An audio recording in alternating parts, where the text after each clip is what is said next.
C'est l'une des fermes modèles et bio, basée sur le système d'agriculture intégré. Elle est située à Dendigou, dans la commune de Djougou. Bienvenue donc à la ferme de Bagani qui, à travers une multitude d'initiatives, s'engage pour la sauvegarde et la protection de l'environnement. Pour cette troisième édition des classes vertes qui viennent ainsi de s'ouvrir, Sa Majesté Salim Dara, Paparapé de Djougou, offre l'occasion aux écoliers et élèves qui découvrent à travers cette initiative louable les opportunités et potentialités du terroir. L'objectif premier, c'est amener donc les enfants à découvrir les richesses de notre milieu, ensuite à les valoriser et à créer un environnement sain, écologique, qui peut permettre de vivre en harmonie avec la nature. Si la jeunesse montante apprend ainsi, petit à petit, à regarder autour de soi, l'observation de son milieu, à utiliser le potentiel de ce milieu-là pour réussir sa vie, ça permettra de développer des économies locales fortes. Et ces économies locales fortes peuvent nous permettre maintenant d'aller sur le monde extérieur et avoir une place. Parce qu'aujourd'hui, nous sommes complètement à l'extrémité. Nous sommes ceux-là qu'on appelle les sous-développés.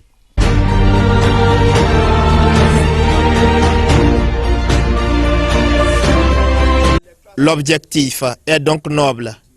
Il vise surtout à promouvoir une agroécologie, solution durable pour une agriculture sans pesticides. Pendant 4 jours, différentes activités étaient menées. Le premier jour, c'était la vie du fermier en harmonie avec la nature. Et quels sont les faits et gestes du fermier quand il vient dans sa ferme. Observation, orientation des activités, nettoyage, entretien et tout ce qui peut contribuer à rendre la ferme vivante. Deuxième élément, à partir de la vie du fermier, nous avons ce qu'on appelle la nourriture du sol. Le sol doit pouvoir être nourri pour qu'il nourrisse les plantes et qu'il nous nourrisse.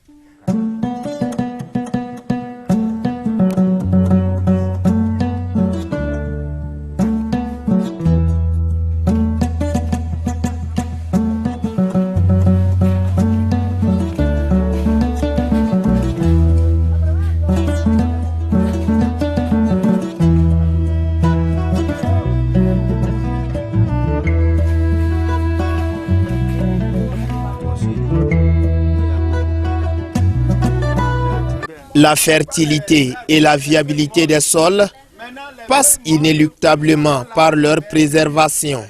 Une préservation qui nécessite une approche écosystémique. La fabrication du compost, un autre moyen pour la protection des sols. Le compost utilise comme élément de base les feuilles mortes, c'est-à-dire les déchets qu'il y a sur le territoire. Il y a toujours d'une manière ou d'une autre ces déchets-là, parce qu'il y a des arbres, il y a des herbes, et tout ça a une durée de vie. Quand ça meurt, ça tombe au sol. Et quand ça tombe au sol, si vous les laissez comme ça va faire 1 an en train de se décomposer. Il n'y a pas de souci. Mais si l'agriculteur est un peu pressé, il fait ce qu'on appelle le compost. Donc il va essayer d'aider les feuilles mortes à vite se dégrader et à être utilisées par les plantes. Quel est le processus? Nous l'avons appris aux enfants à travers la classe verte.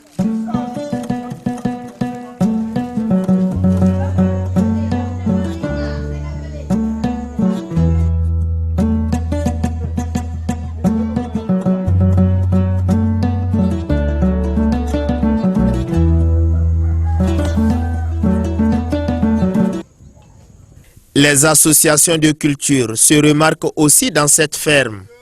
La méthode d'implantation, d'alignement d'arbres au cœur des parcelles agricoles est aussi apprise aux participants.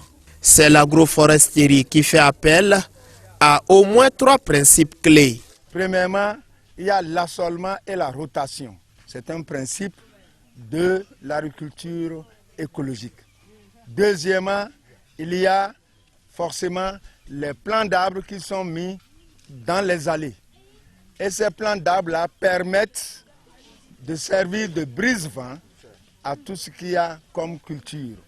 Donc, on fait l'assolement et la rotation. On met les arbres, mais pas n'importe comment, dans des allées précises. Et également, cela permet au niveau des cultures de les sécuriser. Nous allons également faire de l'agroforesterie la base de la nourriture également du sol, puisque les racines vont sortir la nourriture depuis la profondeur du sol pour pouvoir nourrir les cultures.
La biodiversité, une réalité dans cette ferme. L'existence d'une gamme variée d'arbres fruitiers ou non, la culture d'une variété de produits agricoles et l'élevage matérialisent ici cette biodiversité. La biodiversité, c'est quoi? C'est-à-dire une multitude de vies dans un milieu unique dans lequel chaque élément peut s'épanouir, peut se développer. Et il y a une complémentarité entre les uns et les autres. Donc, dans le domaine de la pisciculture, si vous allez remarquer, il y a les plans d'eau que nous appelons des étangs. Dans ces étangs, il y a du poisson, clarias, parce que c'est celui qui est le mieux consommé chez moi. En plus de ça, dans l'étang, il y a ce qu'on appelle la jacinthe d'eau, qui va servir de couverture et qui va en même temps qui va servir de couverture du plan d'eau, mais en même temps d'éléments filtrants, c'est-à-dire les poissons, naturellement dans leur milieu de vie, mangent et naturellement ont des déchets. Les déchets que les poissons dégagent sont utilisés par la jacinthe d'eau pour se développer, par le phénomène de la photosynthèse. Donc, plus il y a de déchets, plus la jacinthe d'eau se développe et grandit. Et ces racines deviennent plus longues et vont filtrer progressivement l'eau du bassin, ce qui permet aux poissons de vivre plus à l'aise, puisque la jacinthe d'eau va prendre le gaz carbonique et rejeter l'oxygène dans l'eau pour permettre aux poissons de mieux respirer. En plus de cela, la jacinthe d'eau va procurer de l'ombre par endroit pour permettre aux poissons, quand il fait trop chaud, d'être à l'ombre. Ça fait le deuxième élément. Troisième élément, la jacinthe d'eau va assembler autour d'elle, j'ai parlé de biodiversité, il y a des micro-organismes, de petits êtres vivants qui vont venir là pour manger les racines de la jacinthe d'eau. S'ils viennent, c'est comme la viande pour nous. Quand nous mangeons la pâte, on a envie d'avoir la viande. Les micro-organismes, les êtres vivants qui sont là, viennent chercher les racines et les poissons viennent chercher les micro-organismes. Il y a là une chaîne alimentaire qui se met en place et qui permet aux poissons, même si vous ne mettez pas la nourriture, le poisson lui est là à manger à tout instant.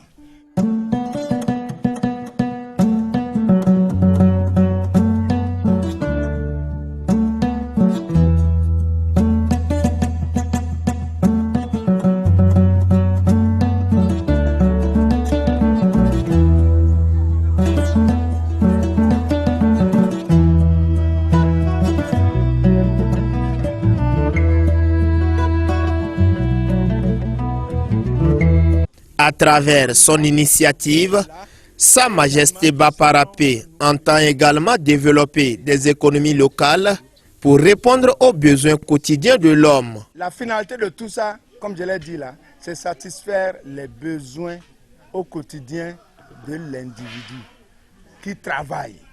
Et cette satisfaction doit aboutir quand on produit, on nourrit le sol, il nourrit les plantes nous nourrissent, mais nous devons également dormir, nous lever, être en pleine santé.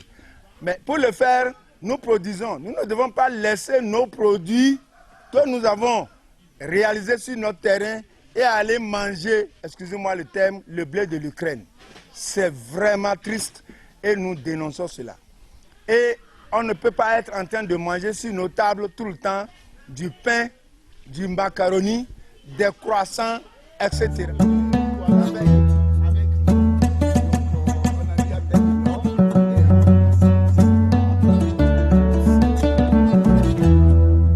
C'est une initiative que j'ai trouvée tellement importante et nécessaire que cette année, j'ai voulu apporter un tout petit peu ma contribution pour que de pareilles initiatives puissent être élargies afin de permettre un développement plus harmonieux de nos nations.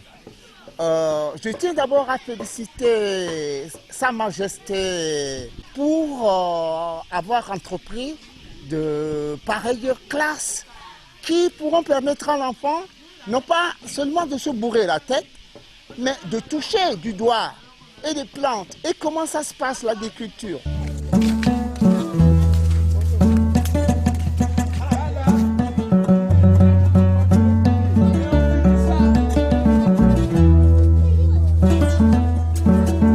Les participants, tous enthousiasmés, saluent cette démarche qui entre aussi en ligne de compte de promotion de l'entrepreneuriat. Quand je suis venue ici, je ne connaissais rien à l'agriculture. Quand je suis venue, Bagay m'a tout appris. Il m'a appris à faire du compost, comment nourrir les plants, comment faire tout ça là, comment aussi on alimente les poissons. Moi j'ai aussi vu quelques poissons, bon, tout ça là m'a impressionné quoi. Donc je souhaite beaucoup de trucs à Bagani, longue vie, tout ce qu'il y a de bon sur cette terre. Je lui dis surtout merci de m'avoir appris tout ce que je sais aujourd'hui à propos de ça. La prochaine, je pourrai ouvrir mon champ, c'est bon, merci. C'est une belle initiative à perpétuer, car elle nous aidera dans le futur. À la clôture de cette 3e édition, des spécificités culinaires étaient aussi au rendez-vous. Tu vois?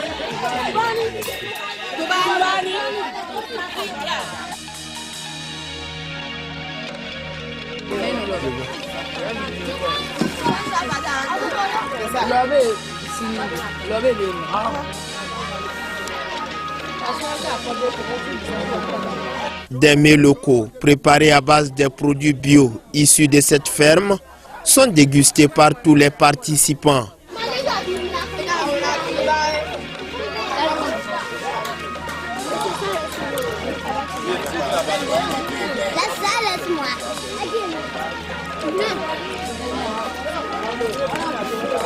C'est doux.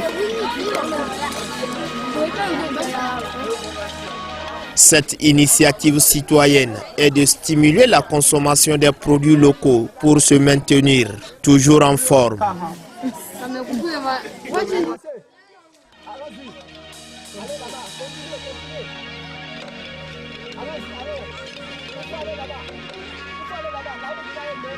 Que chacun de nous travaille en classe. C'est la première condition pour venir ici. Je vous dis la vérité. Un homme doit marcher sur les 2 pieds. Un pied, c'est l'école. Du blanc là-bas. Un pied, c'est les classes vertes.